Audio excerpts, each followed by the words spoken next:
What do you think? Should we play hard to get? Should we pull away just to make someone miss us? It's a tricky question, right? On one hand, we don't want to be manipulative, but on the other, we also don't want to chase someone who isn't valuing us. The truth is, real attraction isn't about games, it's about energy. When we're too focused on someone, whether they text us back, whether they're thinking about us, we create resistance. And that resistance, it actually pushes them away. But when we pull our energy back to ourselves, that's when things shift, not just in dating, but in life. So in today's video, I want to break down how to let someone miss you, not through manipulation, but through true confidence and self-worth. We're going to talk about the psychology behind it, how attachment styles play a role, and most importantly, how to step into your own power so that you're magnetic without even trying. Let's get into it. Point 1. Stop trying to force it, let go instead. The harder you try to hold on to something, the more it slips through your fingers.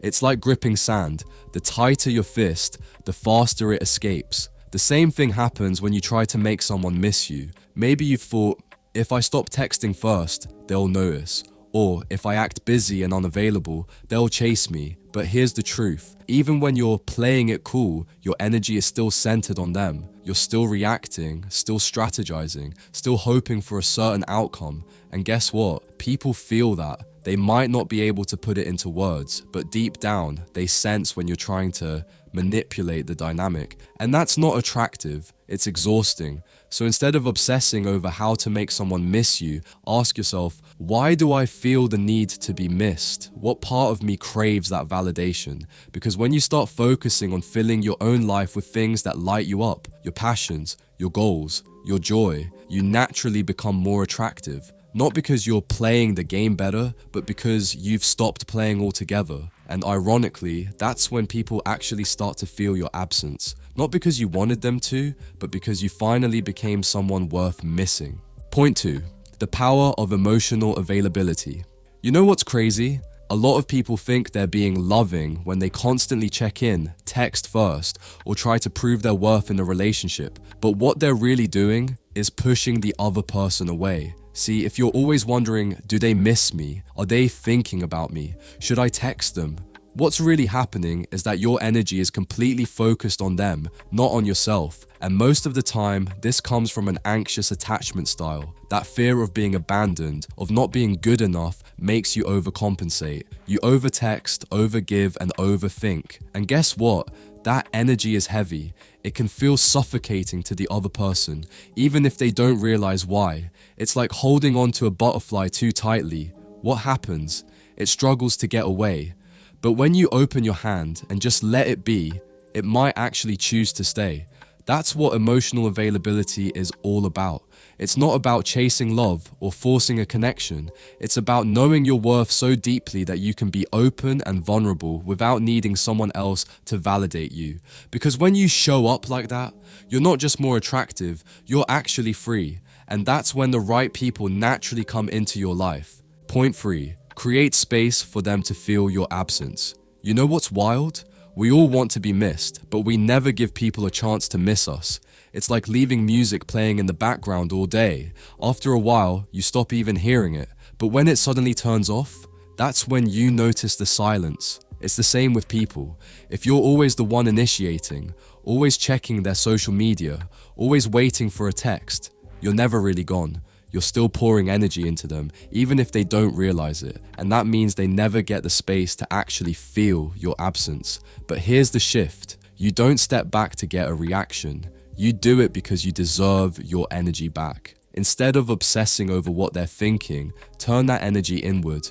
Focus on your own life, your own happiness, your own growth. Build a life so full and exciting that their attention becomes an afterthought. And when someone genuinely cares about you, they will notice when you're no longer there. And if they don't, that's your answer. Some people don't miss you because they never truly valued you to begin with. And honestly, that's a blessing in disguise. Point 4. Confidence is the most magnetic energy. Alright, listen to me. You don't attract people by chasing them. You attract them by becoming someone they can't ignore. And that has nothing to do with looks, money, or playing games. It's about energy. It's about how you carry yourself when you walk into a room. It's about the way you move through life, unapologetically, confidently, like you know exactly who you are and what you bring to the table. Confidence isn't about faking it. It's about genuinely getting to a place where you don't need anyone to feel whole. And I get it. It's easy to obsess over whether someone misses you, whether they're thinking about you. The moment you stop needing them to, the moment you pull your energy back into yourself, that's when they actually start to notice your absence. So stop asking, do they miss me? And start asking, am I living a life so full that people can't help but be drawn to me? That's the shift.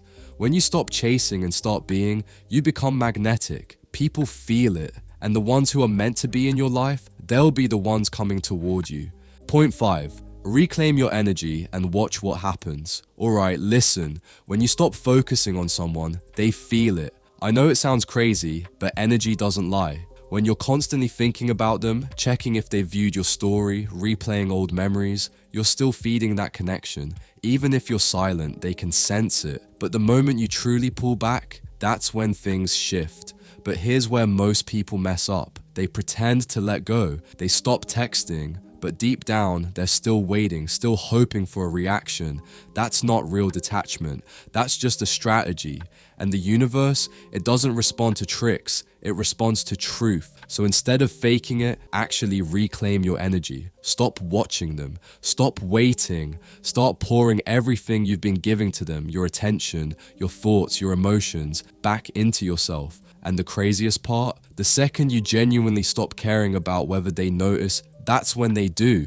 But by then, you might not even want them anymore, because you'll realize that the real magic was never in making them come back. It was in making you come back to yourself. So, do you want someone to miss you? Then stop making them the center of your world. Take that energy back. Pour it into your life, your passions, your joy, because the people who are meant for you, they will notice your absence. And the ones who don't, they were never really yours to begin with. Attraction isn't about mind games, it's about self-respect.